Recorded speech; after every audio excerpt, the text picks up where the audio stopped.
اسرائیل Hamas جنگ رکنے کو ہے امریکی ثالثی میں 60 روزہ جنگ بندی کا معاہدہ۔ غزہ میں کئی مہینوں سے جاری تباہ کن جنگ جس میں ہزاروں بے گناہ فلسطینی شہید ہو چکے بالآخر کچھ دیر کے لیے رکنے جا رہی ہے۔ جی ہاں، اسرائیل نے باضابطہ طور پر امریکی ثالثی میں حماس کے ساتھ 60 دن کی جنگ بندی پر آمادگی ظاہر کر دی ہے۔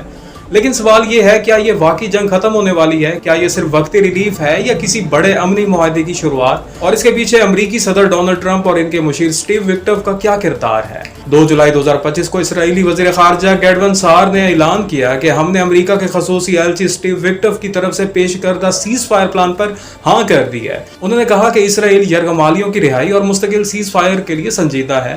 اسی دن صدر ڈونلڈ ٹرمپ نے ٹروتھ سوشل پر اعلان کیا کہ میرے نمائندوں نے اسرائیلی حکومت سے نتیجہ خیز ملاقات کی اور 60 دن کی جنگ بندی معاہدے کی بنیاد طے پا گئی ہے۔ حماس کا رد عمل۔ دوسری جانب حماس نے کہا کہ وہ مصر اور قطر کی طرف سے پیش کردہ نئی شرائط پر غور کر رہا ہے۔ بیان میں کہا گیا، ہم قومی مشاورت کریں گے تاکہ جنگ کا اختتام، اسرائیلی افواج کا انخلاء اور غزہ کی عوام کو فوری ریلیف دیا جا سکے۔ یعنی حماس نے فی الحال واضح ہاں یا نہ نہیں کی، لیکن عمل جاری ہے۔ پس پردہ کہانی اور سیاست۔ ناظرین، یہاں یہ سمجھنا ضروری ہے کہ یہ صرف سادہ جنگ بندی نہیں بلکہ ایک بڑی سیاست چال بھی ہو سکتی ہے۔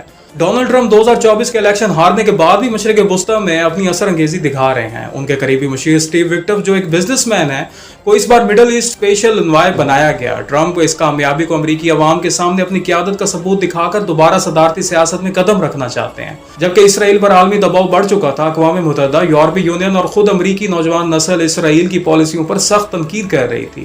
زمینی حقائق اور غزہ کی حالت۔ دوسری طرف غزہ میں زندگی برباد ہو چکی ہے، ہسپتال تباہ، اسکول ملبے کا ڈھیر، بچے کھنڈرات میں کھیلنے پر مجبور، خوراک، پانی اور ادویات کی شدید قلت۔ ایسے میں 60 دن کی جنگ بندی ایک قیمتی سانس ہے، لیکن اگر یہ صرف وقفہ ہو اور اصل مسائل حل نہ ہو تو جنگ دوبارہ شروع ہو سکتی ہے۔